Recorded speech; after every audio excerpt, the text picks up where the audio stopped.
It's Brian Preston, the money guy. When retiring or relocating, I've got pension, 4%. Should we put down more than 20% on a house if we're selling our current house, or should we invest that? So I'm gonna retire for an older person, and I'm gonna relocate. So I'm gonna sell my house. I'm gonna get some proceeds from that. Should I just put down 20% and invest that? No.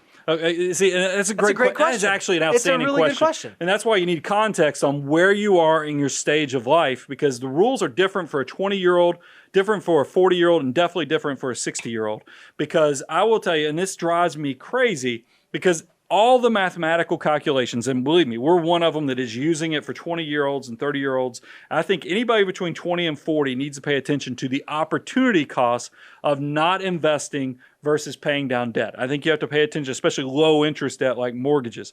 The other side of the coin, though, is somebody who considers themselves financially independent and retired, you now have walked through that threshold where you're living off of your pension and your assets. So now your risk is, how do I make sure the rails don't fall off of this thing, or how the wheels not fall off and I come off the rails?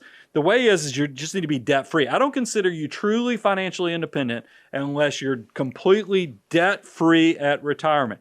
I completely agree. Everyday Millionaires and Chris Hogan talks about the average mortgage by a millionaire is paid off in 10.2 years. Mm-hmm. It's not the first house. It's usually that second, third, or fourth house that's paid off. But the final house that these millionaires have is paid off typically in 10 years. And that is a good concept. You need to be debt-free when you cross retirement. That's why I'm always amazed when I get YouTube comments. People going, you never want people to pay off their mortgage. Yeah, I do. I just think you'll have plenty of time in your late 40s, your early 50s to attack that debt, because now the compounding growth has moderated. So your dollars now can be focused on being debt-free so you can be truly financially independent and not encumbered by mortgage debt.